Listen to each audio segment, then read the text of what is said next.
אתם יודעים מה בא לי? בא לי שנתחיל את השנה הזו ברגל ימין. ולא אנחנו רק כעם, אלא אנחנו כל אחד בנפרד.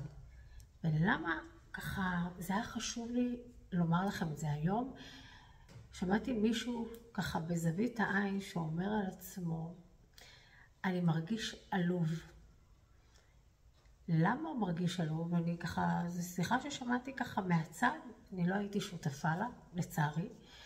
ולמה הוא מרגיש עלוב? הוא מרגיש עלוב כי הוא מרגיש שהוא לא עשה מספיק, ואולי הוא לא היה מספיק בסדר, ואולי הייתה לו שנה קשה, ובכלל שנים קשות עוד לפני המלחמה, בגלל שהוא פשוט מתנהג לא מספיק בסדר. אולי הוא פגע במישהו ובגלל זה הוא אשם, אולי הוא עשה משהו לא נכון ובגלל זה אלוהים מעניש אותו, או משהו כל הזמן רודף אותו, הוא מרגיש שמשהו רודף אותו. ואז הוא מרגיש שהוא עלוב, והוא לא שווה, והוא לא יכול, והוא לא יצליח, והוא לא מצליח.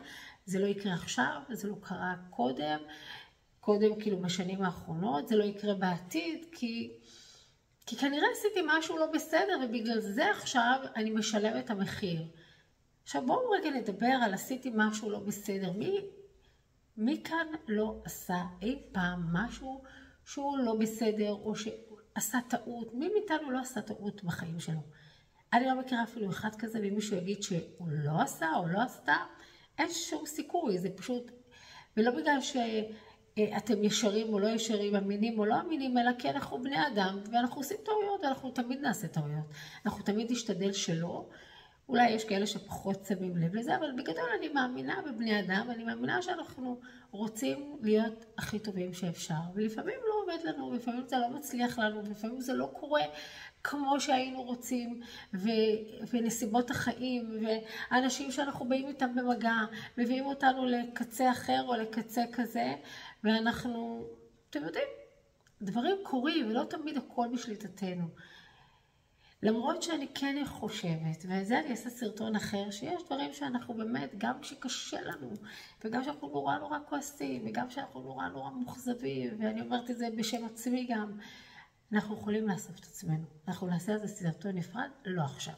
אז בואו נדבר רגע על הלקאה עצמית. כשאנחנו כל הזמן בהלקאה עצמית, מאשימים את עצמנו שאנחנו לא בסדר, אנחנו לא טובים מספיק, אנחנו לא ראויים מספיק, אנחנו לא נצליח, זה לא יקרה, שום דבר טוב לא יקרה לנו, כי אנחנו עלובים ואנחנו לא מספיק טובים. ומשהו שעשינו בעבר, או משהו שאנחנו עושים כנראה, הוא כל כך לא בסדר שאנחנו כל החיים נסבול בגללו. אז הביטחון העצמי שלנו נפגע עד אפר, ועכשיו תסבירו לי, ואתם לא יכולים להסביר לי, איך אפשר לקום מכאן?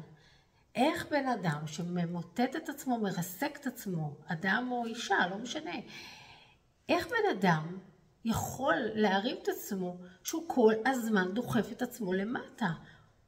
אתה טיפש, אתה אידיוט, אתה לא בסדר, אתה עלוב, אתה לא יוצלח, לא יעבוד לך, לא יקרה לך, לא תצליח לעולם. כי בגלל שעשית טעות לפני 10 שנים, 20 שנה, 5 שנים, שנה, תשלם את המחיר. כל החיים אתה רק תסבול. אז נכון, אנחנו משלמים מחיר על הטעויות שלנו, ואנחנו נשלם מחירים על הטעויות שלנו, אבל זה לא לכל החיים. למה? כי אנחנו יכולים לתקן. כי טעויות נועדו שנתקן אותם. טעויות נועדו שנלמד מהם.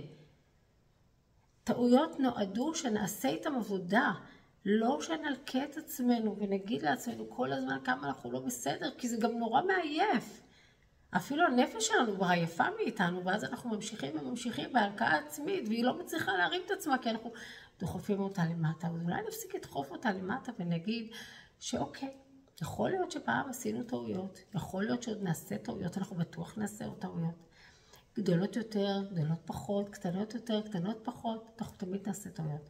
אנחנו תמיד נשאף לא לעשות, אבל לפעמים זה קורה, זה דרך הטבע, אנחנו נשתדל שלא. ושוב, נדבר על זה בהזדמנות אחרת.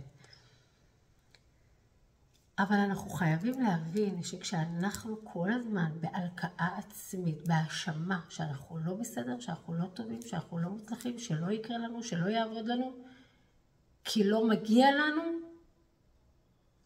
באמת זה לא יקרה. ואנחנו אנחנו יכולים ככה לחיות חיים שלמים. חיים שלמים אנחנו נחיה עם מה שאנחנו מדברים. דיברנו על אברקדברה. מה שאנחנו מדברים, אנחנו בוראים לעצמנו. כל דבר שאנחנו מדברים, אז בסדר, מדי פעם אפשר קצת להתבאס על עצמנו. מדי פעם אפשר קצת שנתאכזב מעצמנו. אבל זהו, להגיד, וואי, איזה באסה שהתנהגתי ככה, וואי, איזה באסה שנפלתי במקום הזה. פעם הבאה אני לא אפול שם.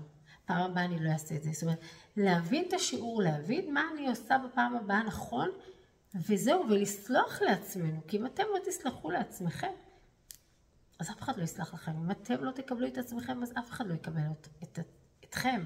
אם אתם לא תחשבו שאתם מוצלחים, אף אחד לא יחשוב שאתם מוצלחים. אם אתם לא תהיו בעלי ביטחון ותשמרו על עצמכם, אנשים אחרים לא יבואו וישמרו עליכם. אנחנו השומר הכי חזק של עצמנו. אנחנו השומר האישי הכי חזק של עצמנו, תזכרו את זה. אם אנחנו נשמור על עצמנו איתנים, גם במקומות שקשה לנו, ואני לא מדברת כי אני גאון גדול ואיזו חכמה גדולה, אני מדברת איתכם בניסיון, תאמינו לי, ניסיון עשיר. תמיד תחזיקו את עצמכם, תרימו את הראש, תרימו את האף ותגידו, אוקיי, היה מה שהיה, קרה מה שקרה, עברנו את זה, אין לי מה לעשות, כי זה כבר חלב שנשפך, אגב דיברנו על זה פעם, החלב שנשפך, מה נעשה עם זה? אין מה לעשות. הדבר היחידי שאנחנו יכולים לעשות זה לראות איך אנחנו מתקנים, מה אנחנו יכולים לשפר, איך אנחנו יכולים לשנות את זה כדי שפעם הבאה זה לא יקרה, איך אנחנו משדרגים את עצמנו, משפרים את עצמנו וממשיכים הלאה. כי זאת המטרה, שנטעה כדי לתקן, שנטעה כדי לגדול, כדי לצמוח, כדי להתפתח. ואז אנחנו באמת נהיה גדולים, אפילו גדולים מהחיים. אז מספיק עם ההלקאה עצמית, ובואו נתחיל את השנה ברגל ימין, ומה שהיה, היה, כבר לא נוכל לשנות את זה. אבל את מה שיהיה, מה שקורה עכשיו, את מה שיהיה, אנחנו יכולים לשנות.